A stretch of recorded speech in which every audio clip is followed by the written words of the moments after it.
ஹரே கிருஷ்ணா. நாம் இப்போ கோகுலத்தில் இருக்கிறோம், திரு ஆயர்பாடி. இதுக்கு ஹிந்தியில் சௌராசி கம்பா அப்படின்னு சொல்லுவாங்க, நந்த பவன் அப்படின்னு சொல்லுவாங்க.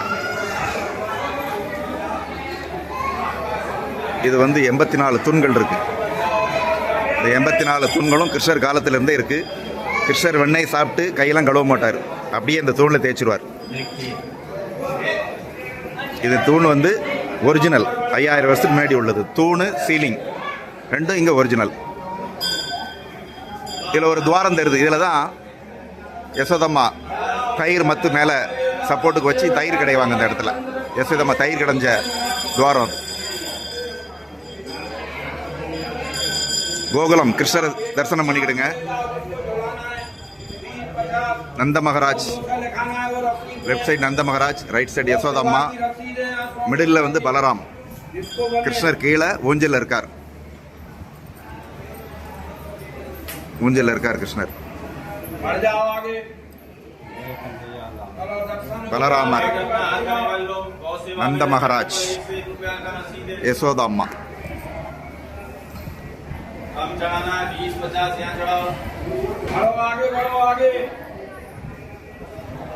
இது யசோதம்மா கிருஷ்ணரை தொட்டில் கட்டி ஊஞ்சல் ஆட்டின இடம். இது அந்த காலத்தில் எலக்ட்ரிசிட்டி கிடையாது, அதனால் இதில் எண்ணெய் ஊற்றி தீபம் ஏற்றுற இது. நல்லா சேவிச்சுக்கோங்க. கோகுலம் வராதவங்க இது நல்லா சேவிச்சுக்கோங்க. 84 தூண் இருக்குது. 80 தூண்கள் விஸ்வகர்மா கட்டி கொடுத்தது. இந்த 4 தூண்கள் பிரம்மா கட்டி கொடுத்தது. எல்லாம் சேர்த்து மொத்தம் 84 தூண்கள். திரு ஆயர்பாடி, கோகுலம்.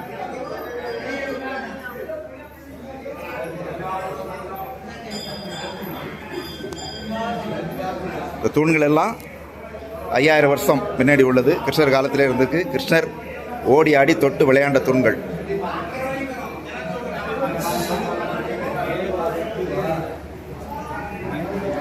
இங்கே ஒரு சுவாரஸ்யமான ஒரு சம்பவம் நடந்தது. ஒரு சமயம் சிவபெருமான் கிருஷ்ணரை தரிசனம் பண்ண வரார். அப்போ கிருஷ்ணருக்கு ரொம்ப அசுரர்களால் ரொம்ப தொல்லைகள் அதிகம். அப்போ யசோதாம்மா சிவபெருமானை பார்த்து பயப்படுறாங்க. ஏன்னா அவர் கழுத்தில் பாம்பு, திரிசூலம் இதெல்லாம் பார்த்துட்டு இவரால் தான் பையனுக்கு எதுவும் பிரச்சனை வருமோ நினச்சி அவங்க கிருஷ்ணரை பார்க்கறதுக்கு அலோ பண்ண மாட்டேங்கிறாங்க. அப்போ சிவபெருமான் கிருஷ்ணரை பார்க்காம நான் இந்த இடத்த விட்டு நகர மாட்டேன் அப்படின்னு சொல்லி 3 ராத்திரி 3 பகல் இங்கே உட்காந்து தியானம் பண்ணுறார். சிவபெருமான் பாகவதம் சொல்லுது, வைஷ்ணவானாம் யதா சம்பு. வைஷ்ணவர்களே சிவபெருமான் நம்பர் 1 சிறந்த பக்தர் அப்படின்னு ஸ்ரீமத் பாகவதம் சொல்லுது. பகவான் பக்த வத்சலன், பக்தர்கள் மேலே ரொம்ப பிரியம் உள்ளவர். சரி, ஒரு பக்தன் தன்னை பார்க்க வந்திருக்கான், அவனுக்கு தரிசனம் பண்ணணும் அப்படின்னு நினச்சி கிருஷ்ணர் ஒரு ஐடியா பண்ணுறார். யசோதாம்மாட்ட போய் நான் இப்போ சந்திரனை பார்க்கணும் அப்படின்னு கேட்குறாரு பகலில். இப்போ யசோதாம்மா சொல்கிறாங்க, பகலில் சந்திரனை வரமாட்டான், நைட்டில் நாடா பார்க்கலாம் அப்படிங்கிறாங்க. அப்போ கிருஷ்ணர் சொல்கிறார், வாசலில் ஒருத்தர் உட்காந்துருக்காரு, அவரோட ஜடாமுடியில் சந்திரன் இருக்குது, அதனால் அதை பார்க்கணும் அப்படிங்கிறார். உடனே யசோதாம்மா நேர சிவபெருமான்கிட்ட வராங்க. இப்படி என் பையன் சந்திரனை பார்க்கணுங்கிறான், உங்களை நேருக்கு நேர் பார்த்தான்னா ஏதாவது கந்திர்ச்சி விழுந்துடும் உங்களால். அதனால் ஒரு தொட்டியில் நீர் வச்சு அந்த நீரில் பையனோட முகத்தை காமிக்கிறேன், நீங்கள் அவனை சேவிங்க, அப்போ உங்களுடைய சந்திரன் நல்லா தெரியும். சரி, என் பையன் சந்திரனை சேவிப்பான், நீங்கள் கிருஷ்ணரை சேவிங்க அப்படின்னு சிவபெருமான்ட்ட சொல்லி தொட்டியில் நீர் வைக்கிறாங்க. அதே மாதிரி கிருஷ்ணரை அந்த தொட்டி பக்கத்தில் காமிக்கிறாங்க. சிவபெருமானும் கிருஷ்ணரை சேவிக்கிறார்.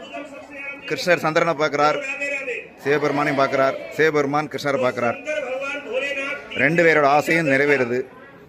தன்னோட ஆசை நிறைவேறணுன்னு சிவபெருமான் ரொம்ப சந்தோஷப்பட்டு இந்த இடத்துல ஆனந்த தாண்டவம் ஆடுறார். ஆனந்த தாண்டவம் ஆடி இங்கேருந்து ரொம்ப திருப்தியோடு கிளம்பி போகிறார். அவர் 3 ராத்திரி 3 பகல் இந்த இடத்துல தான் இருந்து தவம் பண்ணார். இங்கே ஒரு சிவன் கோவில் இருக்குது. கோகுலத்தில் கிருஷ்ணர் வீட்டுக்கு ஏத்தாப்பிலே ஒரு சின்ன சிவன் கோவில், கோகுலேஸ்வர் மகாதேவ் அப்படின்னு பேர். இந்த இடத்துல சிவபெருமான் 3 ராத்திரி 3 பகல் தவம் பண்ண இடம், கிருஷ்ணரை தரிசனம் பண்ணுறதுக்காக. ரொம்ப புனிதமான இடம். யார் யாரெல்லாம் இன்னும் கோகுலம் வந்து சேவிக்கலையோ அவங்களுக்கெல்லாம் கோகுலத்தை பார்க்குற பாக்கியம் கூடி சீக்கிரம் கிடைக்கட்டும். பகவான் கிருஷ்ணர்கிட்ட வேண்டிக்கலாம். ஜாய் ஸ்ரீ ஸ்ரீ கோகுல்தாமுக்கு ஜாய். ஹரே கிருஷ்ணா. துளசி மகாராணிக்கு ஜாய்.